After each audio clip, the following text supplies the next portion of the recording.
अस्सलाम वालेकुम नाज़रीन, गुलिस्तान न्यूज़ देख रहे हैं आप। शाम के 6 बज चुके हैं। न्यूज़ एट 6 के साथ मैं हूं ज़ुहूर लोलाबी और मेरे साथ अतिया मुजीब है।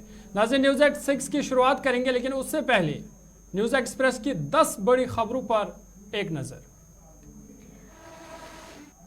रमजान अल मुबारक के पहले जुमे पर जमा मस्जिद श्रीनगर में लोगों का रश जोश खरोश से की जुमे की नमाज अदा। मीर वाइस उमर फारूक ने अवाम से किया खिताब। तमाम फिरकों, तंजीमों, समाजी और सियासी जमातों से की अपील। फिरके वारना मुफादात से बलातर होकर जम्मू कश्मीर के लोगों के दरमियान इत्तेहाद और भाईचारे को यकीनी बनाए।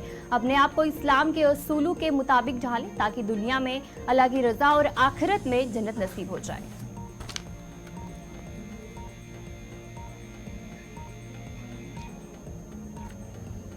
इलेक्शन कमीशन का सपहर 3 बजे लोकसभा इंतखाबात 2024 की तारीखों का करेगा ऐलान। 4 रियासतों में असम्बली इंतखाबात की तारीखों का ऐलान भी मुतवक्का।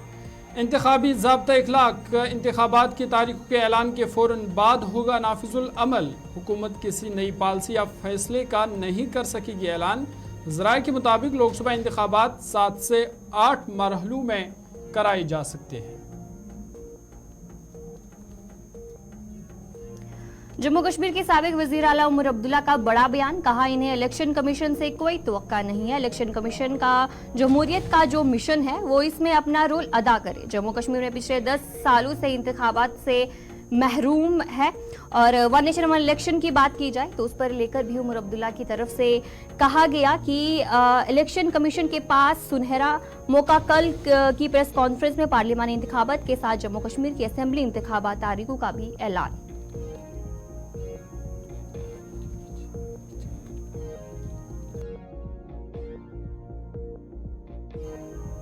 पीपल्स डेमोक्रेटिक पार्टी की सदर महबूबा मुफ्ती का बीजेपी पर वार। कहा, पीडीपी पार्टी मुश्किल वक्त में वजूद में आई थी ताकि लोगों की सही तर्जुमानी की जा सके। ताहम बदकिस्मती से बीजेपी सरकार को 2019 के बाद लगा कि महबूबा मुफ्ती उनके लिए मुश्किल कर सकती है खड़ा, इसलिए बीजेपी ने पीडीपी पार्टी को तितर बितर किया। पीडीपी पार्लिमानी मेंबर, मिनिस्टर, एमएलएज को डरा धमका कर लालच देकर पार्टी छोड़ने पर किया गया मजबूर। पार्टी को पहुंचा बड़ा नुकसान।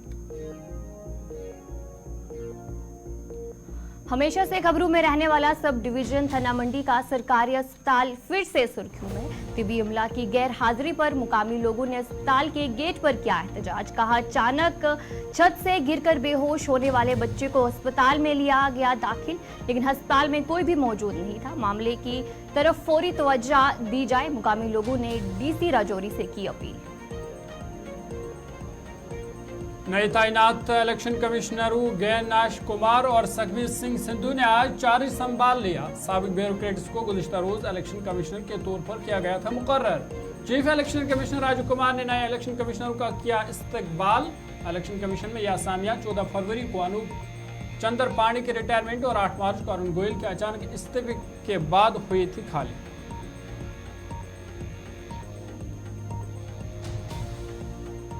मुल्क भर में पेट्रोल और डीजल की कीमतों में 2 रुपए फी लीटर की कमी। कीमतों में कमी से डीजल से चलने वाले 50 लाख से ज्यादा गाड़ियों, 6 करोड़ कारों, 27 करोड़ 2 पहिए गाड़ियों को ऑपरेटिंग अखराजात में आई। पेट्रोल में डीजल की कीमतों में कमी से शहरियों ने ली राहत की सांस। कांग्रेस ने इसे चुनावी हरबा दिया करार।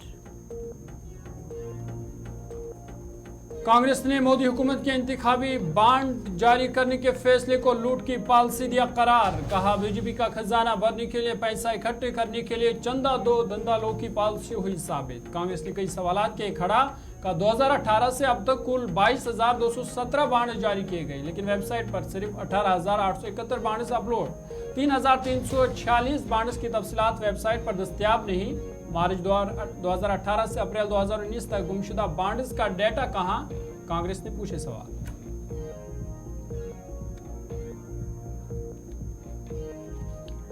गजा में अमदाद के मुतलाशियों पर इजराइल के नए हमले। ताज़ा हमलों में 21 फलस्तीनी हलाक, 150 से जायद जख्मी। भूख से परेशान ये फलस्तीनी कुवैत राउंड अबाउट पर खुराक और इंसानी इमदाद कर रहे थे इंतजार। 17 अक्टूबर से गजा इजराइल हमलों में कम अज कम 31,341 से ज्यादा फलस्तीनी जान बहक और 73,130 से ज्यादा जख्मी। हर सोता तभी मंजर जंग बंद का कोई इम्कान नहीं। सदारती इंतखाब के लिए रूस में पोलिंग जारी। सदर व्लादिमीर पुतिन के मजीद 6 साल के लिए सदर मुंतखब होने का कवी इम्कान। 5वीं मरतबा इक़्तिदार में वापसी करने के लिए पुतिन तैयार। पुतिन ने तमाम मामलात अपने हाथ में रखकर किसी भी सियासी हरीफ की फतह के तमाम इम्कानात कर दिए खत्म। वोटिंग के लिए 90,000 से ज़ायद पोलिंग स्टेशन कायम। 17 मार्च तक वोटिंग रहेगी जारी।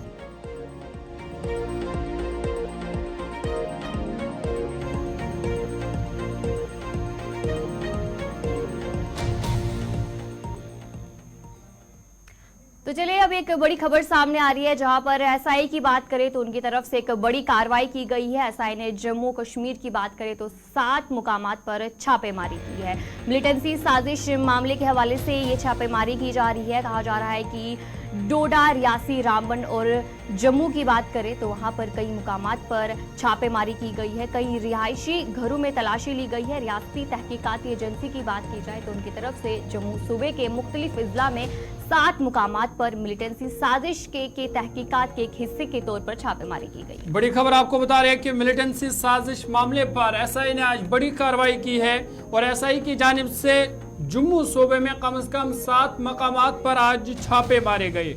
डोडा से लेकर रियासी, रामबन और जम्मू अजला में ये छापे मारे गए, जिस दौरान कई रिहायशी घरों में तलाशी ली गई। आपको बता दें कि रियासती तहकीकाती एजेंसी ने जम्मू सूबे के मुख्तलिफ अजला में करीबन 7 मकामात पर मिलिटेंसी साजिश केस की तहकीकात के एक हिस्से के तौर पर छापे मारे और इस हवाले से जम्मू के एक नामजद अदालत से सर्च वारंट हासिल करने के बाद एसआई की टीमों ने सुबह के वक्त जिला डोडा में 3 मकामात पर, जिला रियासी में 2 मकामात, रामबन और जम्मू अजला में 1-1 मकामात पर तलाशी ली।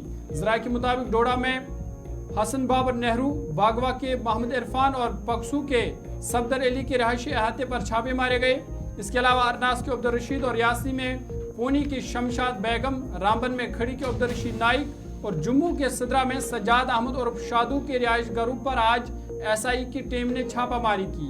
तलाश के दौरान कई एंड्रॉयड मोबाइल फोन्स और मुजरिमाना मवाद कब्जे में लिया गया है और तवक्का है कि जब्त किए गए मवाद से मिलिटेंसी नेटवर्क की साजिश की तह तक पहुंचने के लिए कुछ लीड्स मिलेंगे। ये बड़ी कार्रवाई आज एसआई की जानिब से, जहां पे आज जम्मू सूबे में कम से कम 7 मकामात पर छापे मारे गए, जिस दौरान रामबन, रियासी और जम्मू अजला में ये छापे मारे गए और जिस दौरान कई दस्तावेजात भी जब्त किए गए, जबकि मोबाइल फ़ोन भी जब्त किए गए और कई लोगों से पूछताछ भी हुई है।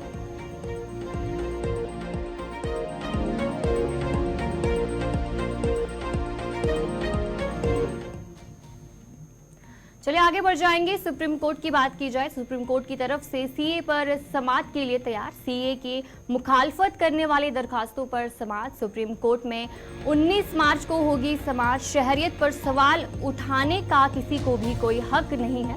सुप्रीम कोर्ट की तरफ से ये कदम लिया गया है। बिल्कुल बड़ी खबर आपको बता रहे हैं सीएए के हवाले से, क्योंकि सीए पर सुप्रीम कोर्ट अब समाअत करने के लिए तैयार हुआ है और सीए की जो मुखालिफ करने वाली अर्जियां हैं उन पर अब सुप्रीम कोर्ट समाअत करेगा और करीबन 19 मार्च को ये समाअत होगी।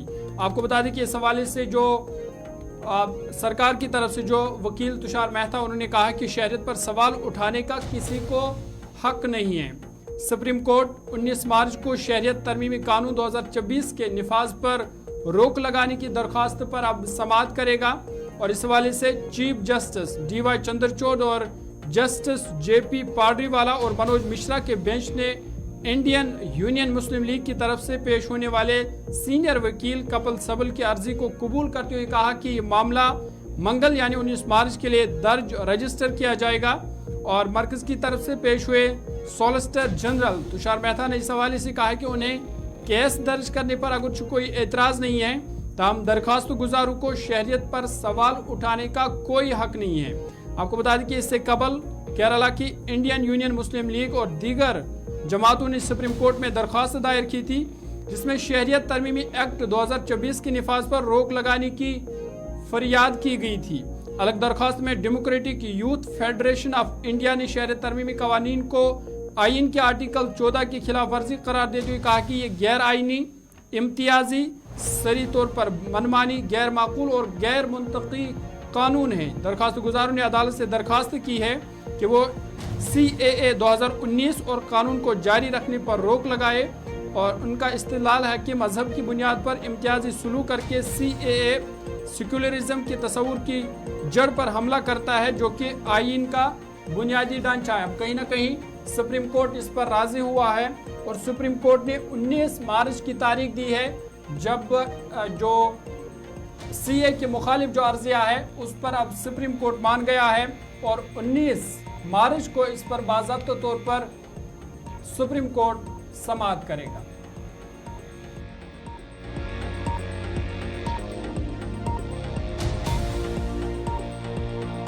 इलेक्शन की बात करें जहां पर जम्मू कश्मीर में तैयारियां हो रही है इलेक्शंस की, और जहां पर इलेक्शन कमीशन की बात करें उनकी तरफ से जम्मू कश्मीर में दौरा भी किया गया था और कहा जा रहा है कि कल शेड्यूल भी जारी किया जाएगा। और वहीं पर उमर अब्दुल्ला की तरफ से एक बड़ा बयान सामने आया है जहां पर उमर अब्दुल्ला की तरफ से कहा गया है कि इलेक्शन कमीशन से कोई भी उम्मीद नहीं है। लोकसभा असेंबली इंतखाबात की बात करें तो 10 साल हो गए जम्मू कश्मीर में कोई भी इलेक्शन नहीं देखने को मिला है। नेशनल कॉन्फ्रेंस के नायब सदर उमर अब्दुल्ला ने इलेक्शन कमीशन ऑफ इंडिया को जम्मू कश्मीर में जमहूरियत की बहाली के लिए अपना किरदार अदा करना चाहिए और पार्लियामेंट के साथ साथ असेंबली इंतखाबात की तारीखों का ऐलान करना चाहिए। उमर अब्दुल्ला ने बताया कि 10 साल हो गए हैं जम्मू कश्मीर में असेंबली इलेक्शंस नहीं देखे गए हैं और हमें इलेक्शन कमीशन से कोई भी उम्मीद नहीं है।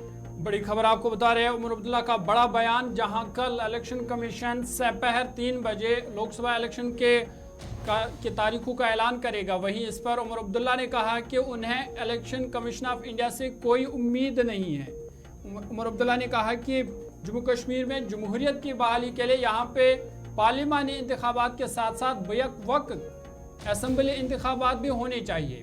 वन नेशन वन इलेक्शन का हवाला देते हुए उमर अब्दुल्ला ने कहा कि जम्मू कश्मीर से ही इस पॉलिसी को शुरू करने का सुनहरी मौका है।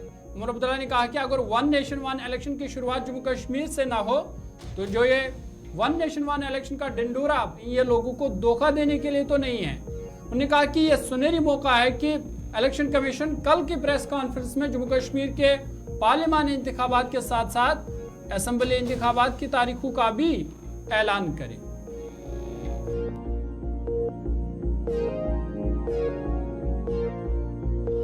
हमारी इलेक्शन कमीशन से कोई एक्सपेक्टेशन नहीं है ना। इलेक्शन कमीशन जमहूरियत कायम करने का उनका जो मिशन है उसमें ज़रा कोई रोल अदा करें। जम्मू कश्मीर को अब लगभग 10 साल हो गए हैं असेंबली इलेक्शन देखे हुए। कहने के लिए तो हमारे जो साबका सदर हैं रामनाथ कोविंद जी, उन्होंने रिपोर्ट पेश की है वन नेशन वन इलेक्शन। अब जम्मू कश्मीर से अगर आप शुरुआत नहीं कर सकते तो हम क्या उम्मीद करेंगे कि वन नेशन वन इलेक्शन का जो ये डंडोरा पीटा जा रहा है कहीं ये लोगों को धोखा देने के लिए और बेवकूफ़ बनाने के लिए तो नहीं है। क्योंकि जैसे मैंने कहा हमारे तो इलेक्शन अभी होने हैं, ये सुनहरी मौका है। करिए पूरी तरह से जमहूरियत यहाँ पे कायम और कल प्रेस कॉन्फ्रेंस में दोनों असेंबली और पार्लियामेंट का इलेक्शन जो है उसकी डेट अनाउंस करिए। आपको किस अपडेट के इंतज़ार में आप ना, अगर है तो आप फारूक अब्दुल्ला साहब से पूछे ना। मेरा PhD से कोई मतलब मैं उसमें कोई चलिए, उमर अब्दुल्ला को आप सुन रहे थे। एक तरफ से जहां कह रहे थे कि सुनहरी मौका है इलेक्शन कमीशन कल की प्रेस कॉन्फ्रेंस में जम्मू कश्मीर पार्लिमानी इंतखाबात के साथ साथ असेंबली इंतखाबात का ऐलान भी करे। वहीं PhD के हवाले से भी कहा कि उमर अब्दुल्ला का PhD से कोई वास्ता नहीं है क्योंकि उमर अब्दुल्ला PhD के ओहदेदार नहीं है, यह उमर अब्दुल्ला का कहना है। आगे बढ़ते हैं, आपको बता दें कि वस्ती कश्मीर बड़गाम के संदीपोरा में नामालूम अफराद ने अली महमूद नामी शख्स के बाग में सेब के 42 पौधे काट डाले हैं। अली महमूद ने कहा कि यह बेरोजगारी की वजह से उन्होंने इसे अपना अब रोजगार का जरिया बनाया था, ताहम नामालूम अफराद ने उन्हें इससे भी महरूम किया। उन्होंने कहा कि हाई डेंसिटी के बाग बनाने की कोशिश की और इस पर काफ़ी खर्चा किया, ताहम शरपसंदों की जानिब से उन्हें नुकसान कराया गया। शरपसंदों को ये रास नहीं आया। उन्होंने अब इंतजामिया से मांग की है कि उन्हें मुआवजा मिलना चाहिए, जबकि पुलिस से मामले में तहकीकात और मुलव्वस अफराद के खिलाफ कानूनी कार्रवाई करने का भी मुतालबा किया। यहाँ पे मैंने संदीपुरा में ये बाग बनाया था हाई डेंसिटी एप्पल ऑर्चर्ड का, अभी 20 ही दिन हुए थे, मैंने ये नए मतलब वैरायटी लाई थी। तो 20 दिन ही में माह मुबारक का मतलब महीना चल रहा है, इसी में किसी ने क्या पता रीजंस पता नहीं है मुझे, ऐसे ही मतलब मेरा बाग काट दिया है। टोटल 42 ट्रीज काट दिए गए हैं। बिल्कुल मतलब टॉप क्वालिटी के पौधे थे, ऑलमोस्ट 400 पर प्लांट का कॉस्ट था। तो वही मतलब इन्होंने काटे हैं। मैंने ये बाग काफ़ी मेहनत से और काफ़ी इन्वेस्टमेंट हुई है इसमें, क्योंकि मैं एक एजुकेटेड यूथ हूँ, एम्प्लॉयमेंट का कोई मतलब जरिया नहीं था। तो मैंने स्विच किया एग्रीकल्चर की तरफ कि मैं अपना इनकम जनरेट कर सकूं। तो जब मतलब यहाँ पे भी मतलब इनकम सिक्योर नहीं है, ऐसे कुछ वाक़ात हो रहे हैं कि मतलब डैमेज है, नुकसान हो रहा है। तो चले नाजरीन, न्यूज़ एट 6 में इतना ही। अभी के लिए अपने मेज़बान अतिया मुजीब और ज़हूर लाबी को दीजिए इजाज़त और आप देखते रहे गुलिस्तान न्यूज़।